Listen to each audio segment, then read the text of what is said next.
Let me tell you about this a little bit. There's 7 levels of brain function. Most people are what we call trapped in either first, second, or third circuit. They never move beyond the third circuit. And it's very interesting because the social structure of the Western world, if you do not pay attention and know who you are, will lock you into it.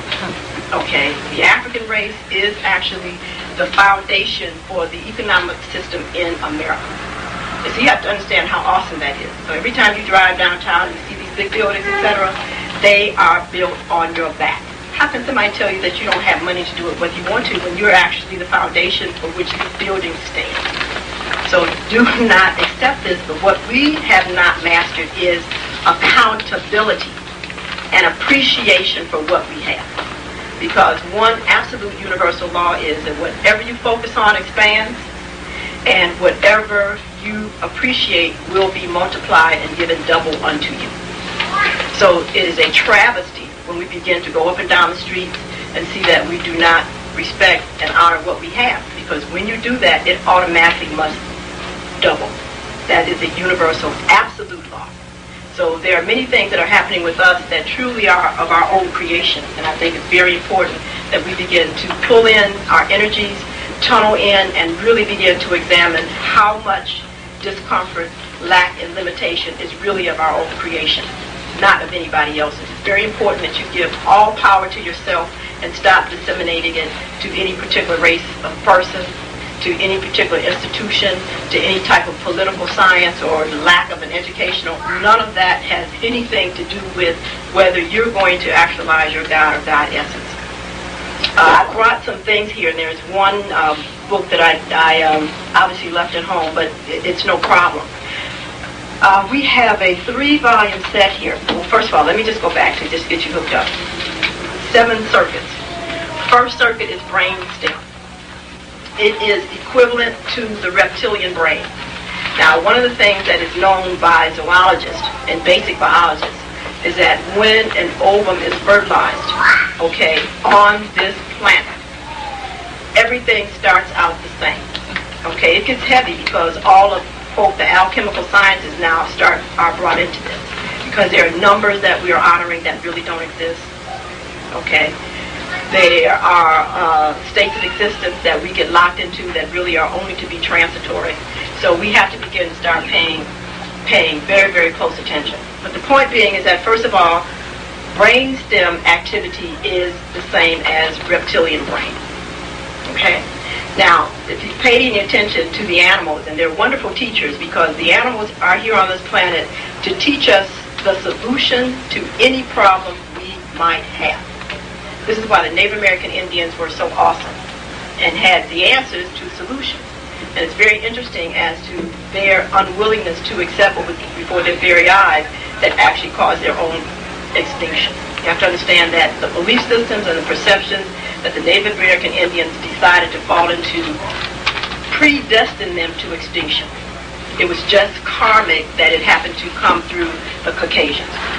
Okay, and this is very interesting because when we begin to look at the destiny and the future of the African, we have also set ourselves up in the same position. So when we begin to see a fertilized egg multiply, as it first develops, and if you put all these different levels of animals zoologically together as far as their ovum development, you cannot tell the same at a particular stage until that ovum develops beyond that point, or either it will actually develop into that particular animal. So you have to understand how awesome that is, because that means in here, you know and have the capacity to actualize any particular activity that any animal on this planet can execute. You've got to understand that, and you have to understand then where those cells, that information is logged into your brain. Because when you understand where it is in your brain, once you're able to actualize the thought, you can activate that part of the brain to allow you to experience and execute that particular activity.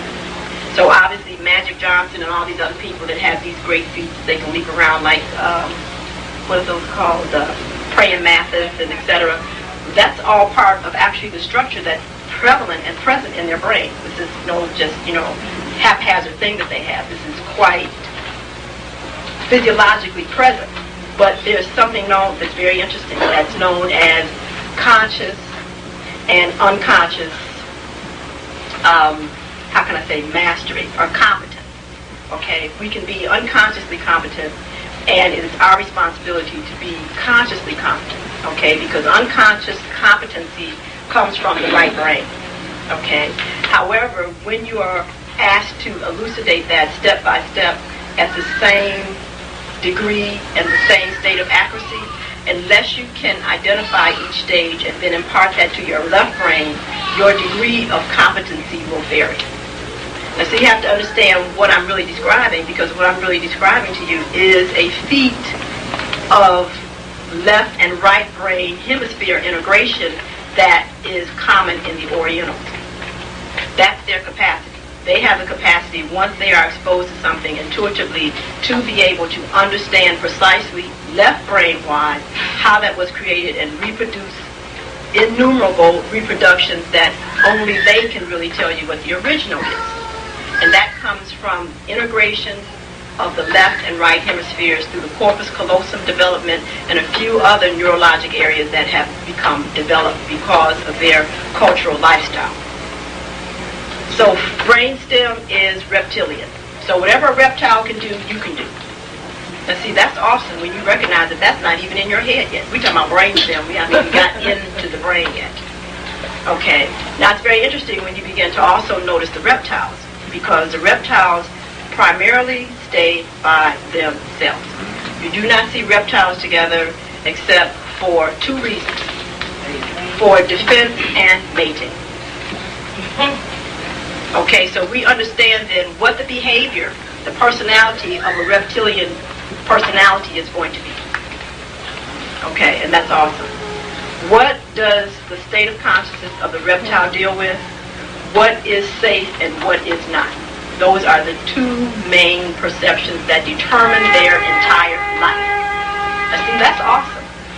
Okay, because that lets me know that when I go to visit somebody's house, and it has more locks and grids and things on it, okay, than Fort Knox, I automatically understand what level of brain function they're primarily actualized in and where they are stuck in what circuit.